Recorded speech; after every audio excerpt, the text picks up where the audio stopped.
Here we are in this mess, in this nonsense, and the result of sin is despair and death. So those three things don't come from God. They only come from sin.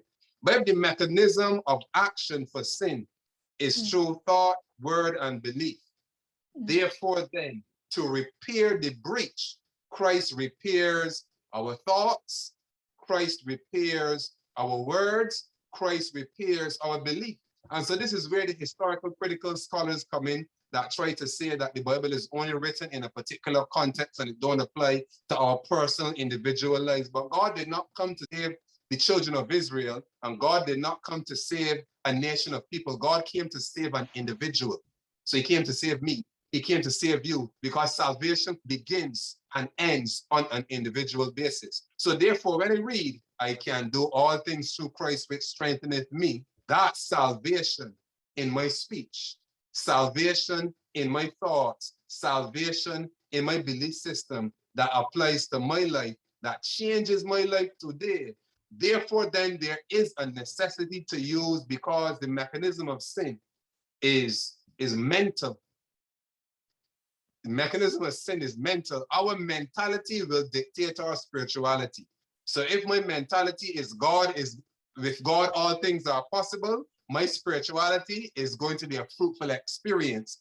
I'm going to see all possibility come into existence in my life with God. I'm going to see God raise the dead, heal the sick, cast out demons, give me money, take me from place to place. You understand? Yeah. I'm going to see God do all kind of wonderful things, because my mentality, my mind is thinking, and this is more than positive thoughts. My mind is affirming the truth. And so because my mind affirms the truth, my spirit is alive. But when my mind affirms a lie, my spirit dies. Eve affirmed a lie and she experienced spiritual death. Adam affirmed a lie. He accepted the reality of Eve's choice. Did not have to be his. Yeah. And this is where you understand somebody else's faith can become my faith. Let me have my own faith with God.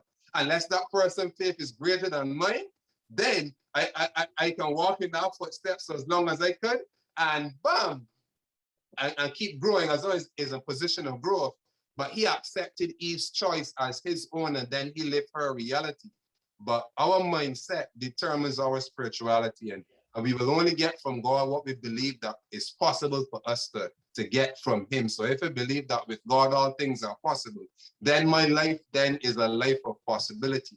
And so living righteously, that means I'm going to believe God is going to help me get over this temper.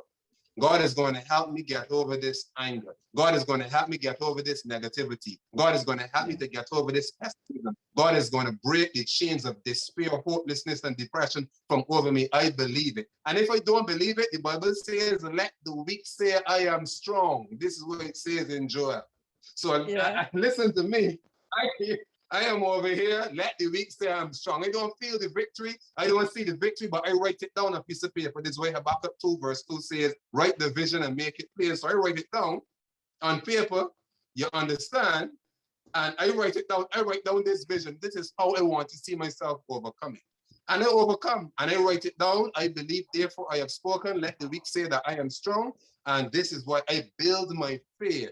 I restructure my faith. Faith is a code that we can write for ourselves in any given situation. That's all faith is, you know. It's a code.